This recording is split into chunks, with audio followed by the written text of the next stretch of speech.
Okay, so video number 8, and in this video, we're going to talk about the investment basics. As I said, mostly about assets and some definitional things, right? So we'll do that.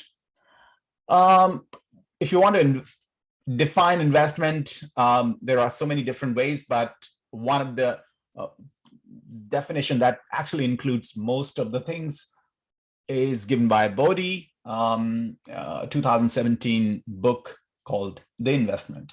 And it's about the current commitment. So you put your money, you put off your consumption today so that you put it aside in the expectation of getting benefits in the future. There is no guarantee though. So three elements is there a cost because you're not consuming it now. And it's in economics, we call it opportunity cost. And that involves time and sacrifice of the consumption, right? And then there's always risk. There is no guarantee. And then third thing is there's a potential for benefits in the future, right? So that's about investment. And overall, as an investor, we always deal with the idea of risk and return trade-off, right? The higher risk, high return, we all know about it. And so it involves decisions. It also involves in believing in the market, right? And the trust that the markets are efficient. And when we say efficient, efficiency in finance essentially means that the informational efficiency, it talks about informational efficiency, which means information is equally and distributed among all the participants in the market.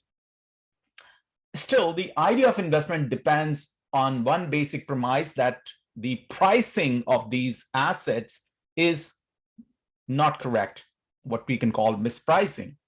And therefore, some analysts or some investors, what they'll try to do, they'll try to discover the price on their own, right? Now, so there is a current price, and you think it's mispriced. The asset, the current price of an stock or an asset is not reflecting the true value of the company. That's the basic concept. And so what the analyst would do or investor would do would look for the true price. And true price when we think it's equal to the value, right? So basically you try to find the value and you say, okay, the conventional wisdom at this moment is not correct. And let me try to correct it, right? That's the idea. So since we are talking about assets, let's try to define the assets. It is something, so again, three characteristics of an asset is it is of economic value, right? And it gives you the ownership. If there is an asset, there's going to be an owner, definitely. And then you can convert that into liquidity. Now, when you say you can convert it into cash, sorry, right? That's what liquidity stands for. You can easily convert it into cash. So this is the basic three characteristics that you should keep in mind. Now, the world is made up of so many different kind of asset dichotomies. One of them is real versus financial assets. So you've got real assets, financial assets.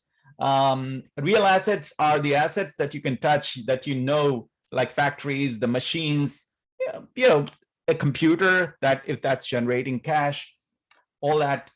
Financial assets and we also call them securities. They are, in most cases, do not lead to any kind of productive function, right? They don't serve directly productive function. They used to be, in my early days, they used to be paper certificates of these assets, but now it's become all computer based entries, right? So these are virtual assets, and they give you the claim over real assets income, right? So, or the government's, so real asset could be a company's factory, the real company, and it could be government's income. So if the government is issuing bonds, then those bonds give you the claim on the income generated by the government. Hopefully the government is generating something. It doesn't happen all the time, right? And in this course, we are mostly concerned about the financial assets or securities. I would be happy to talk about real assets, but it depends. I mean, you can ask questions and I'll be happy to cover that as well. let's go into the asset classes. When we say asset classes, it's a type of assets that have very different characteristics. So there are three main characteristics, three main classes of assets, financial assets. One is called fixed income, then you've got equity, then you've got derivatives. Now I have highlighted, or I've got equity in bold, and the reason is we'll mostly talk about equities, right? Fixed incomes include bonds and other borrowings by the corporates. Equity is obviously the stocks, and derivatives are something whose value is determined by, whose value is derived by the real asset, something else, something underlying, right? And that's why we call them derivatives, something underlying. There is something else behind it. It may not make too much sense right now. So fixed income securities, the first asset class, first broad category of asset class, it includes money market, which is basically the short-term market for borrowing, right? So which includes treasury bills, certificate of deposits, and so many other categories. Capital market is much broader umbrella term for which includes money market, but essentially when we are referring to capital market, we are talking about long-term borrowing by the companies, by the governments, local, regional governments.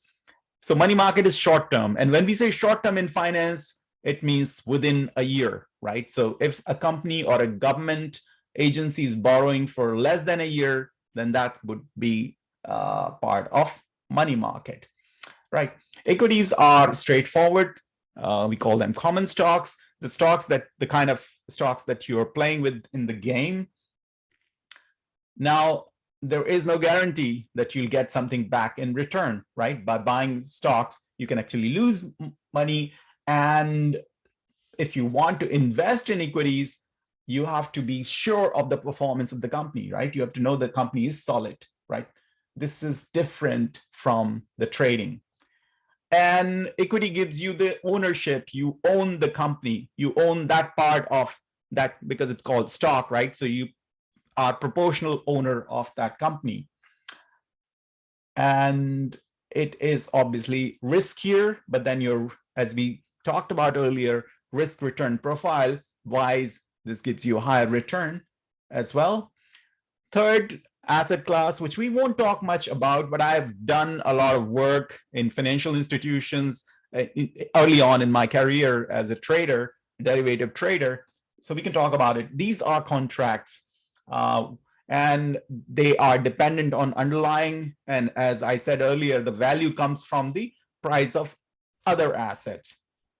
These are four flavors that you'll find: options, swaps, futures, and forward. We would not be delving too much in this course because I don't, as a beginning investor or beginning trader, I do not recommend people going into derivatives. It requires a little bit more of learning, though it's straightforward, but requires a lot of mathematics and a lot of time that you have to spend in figuring out what's changing today, because this market is changing by the day. One of the most evolving markets I can imagine in the financial market, right? So it's complicated, which is fine. You can learn it, but then you have to keep up with the changes. Unlike equities, stock market pretty much remains the same. There's not much innovation that's coming into play. Now, derivatives market has become really huge. There has been enormous growth. Why it is used? It's used to reduce your risk or mitigate your risk. So the companies use it, investors use it, and yeah, so there is a lot of importance. And your stock price also is, there is a clear connection with derivatives, because many times there are options on stocks, and you want to look at that market to gauge how the price of your stock is going to move, right, in various directions. So this is all about the assets and the initial, the basics of investment. I'm going to see you in the next video.